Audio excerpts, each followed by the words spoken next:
Bine v-au găsit fabrica păpușalilor din Atena. Arta noastră este de a vă arăta frumuseți nevăzute, de a vă spune povești neauzite. Și iată că n-am venit cu mâinile goale. Ne-am adus păpușile! Aduceți păpușile!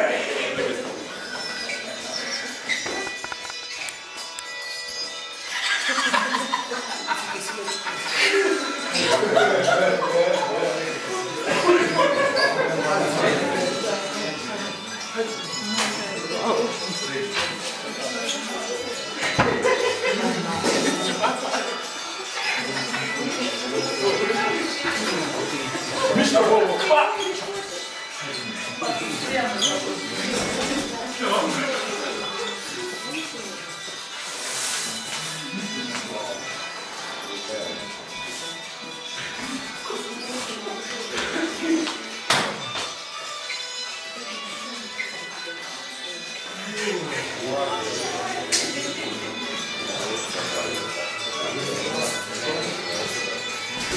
Și iată, păpușile noastre sunt niște păpuși performante.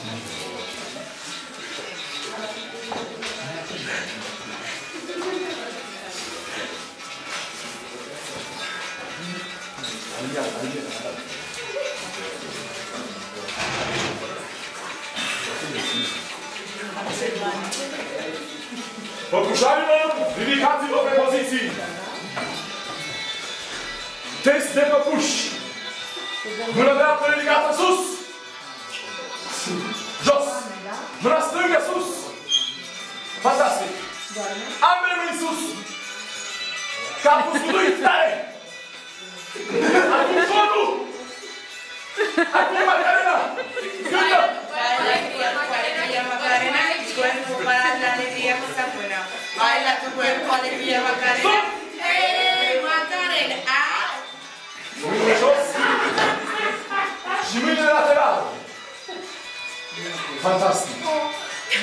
Dragii mei, permiteți-vă să vă spunem că într-un timp, cu mult timp, undeva într-un șteitel foarte ascuns, a existat o împărăție.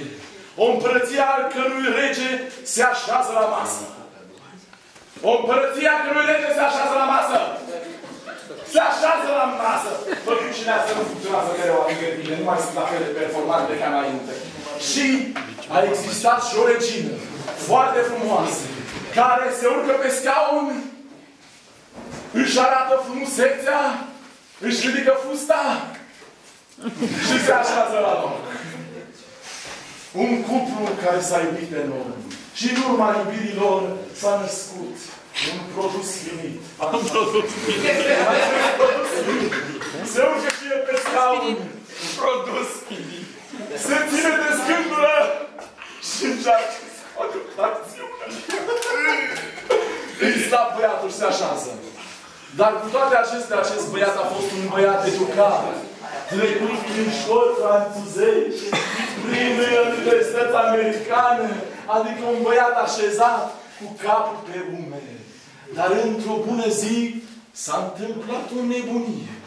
A început și a luat o raznă. Dintr-un moment în altul s-a crezut un curcan. Și a început să se ridice. Și a venit lateral. Și a început să se dezbrace. A început să se dezbrace. A început să se dezbrace și de tricou. A început să tragă jos și puțin pantalonașii. Și după care s-a băgat sub masă. Și n-a mai vrut să iasă niciodată. A mâncat din firmituri, a mâncat din tot ce a găsit. Și a devenit, doamnelor și domnilor, un adevărat curcan. Nu știu dacă vine să vă credeți. Și acest curcan n-a putut fi vindecat. Au venit medici. Ești medic? Nu plătează. Hai cu mine. Hai cu mine. Hai cu mine, dragul meu. Sări peste munți și băi. au adus medici și au rugat mulți medici, vindecă-l! Erau toți proști, arătăm la loc.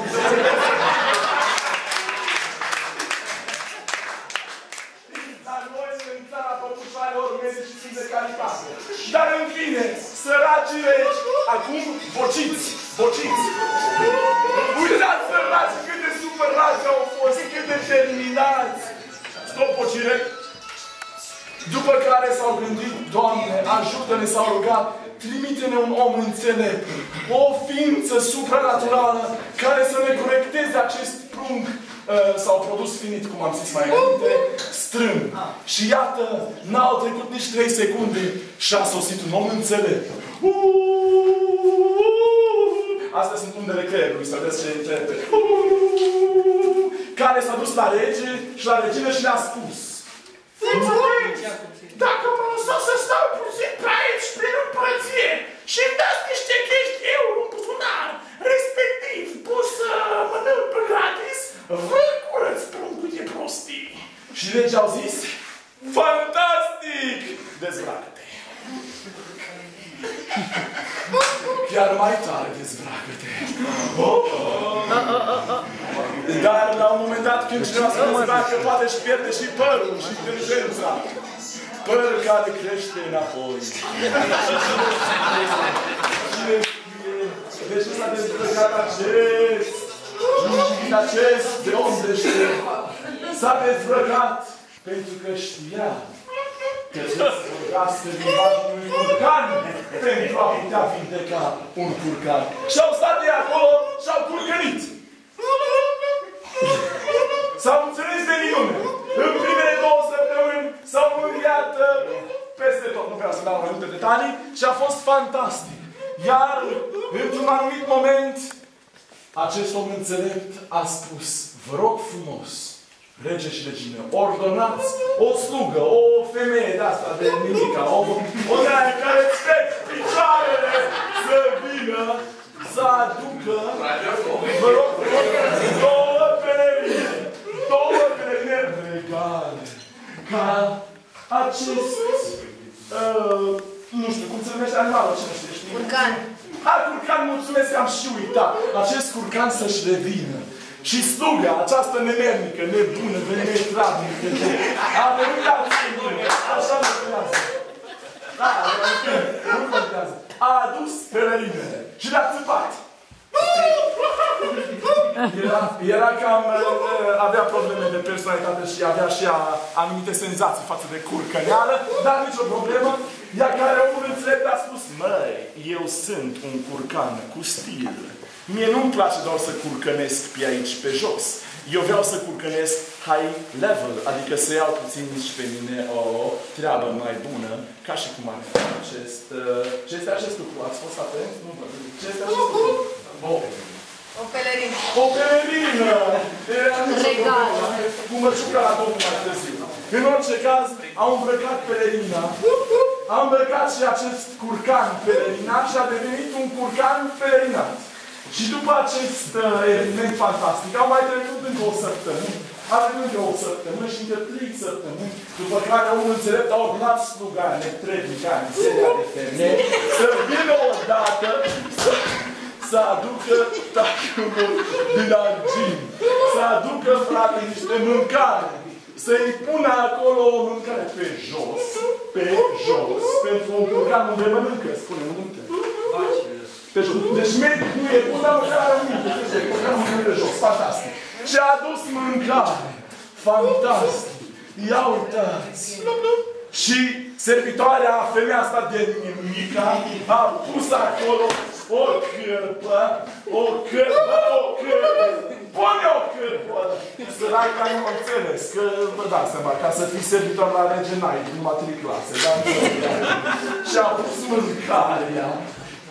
Și a pus încă o farfurie care a tot la cuptor, care băia l-a aruncat pe jos. O concepem după povestea asta fită, dar ideea este că a plecat servitoarea asta pită, după care omul învățat a zis: bă bre, hai ia-și un cartof, pentru că suntem curcani sofisticați. Și noi putem mânca mâncare bună. De ce să nu mâncăm o mâncare potrivită? De ce? Nu se știe. Curcanul a zis, prințul a zis, hai să mâncăm. Și au început să-mi fulece. Au început să-mi fulece. Nu, să-mi fulece. În mod fizic să-mi fulece. Mai rapid să-mi fulece. Așa mare. Și-au luat și carne. Au luat și carne. Și iată, în această metodă, prințul a început să devină în realitate.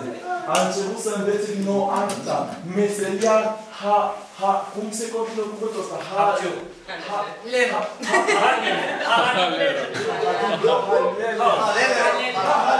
Mulțumesc frumos! Am mâncat, după care s-au ridicat încet, încet și acest om înțelept a adus prințul mai aproape de masa regală și cu timpul l-a transformat într-un prinț adevărat, care și-a pierdut penele. A învățat să vorbească din nou cu părinții. Dragii mei părinți! S-a așezat. Ce faci? A luat o furculiță de argint în mână și a mâncat pepene ca un om normal. Dar să avem poftă bună. Dragii mei, știți care este morala în această poveste? Morala este că oricât de ciufut ar fi careva, oricât de dement și nu contează, pentru a-l ajuta, trebuie să cobori la nivelul lui, să ajuți să se ridice. Și iată păpușile. Regele vino în față, regino vino în față, prinț, păpușarii, omul înțelept și scorpia aia de... Haideți în față și cu această faptă s-a terminat povestea noastră.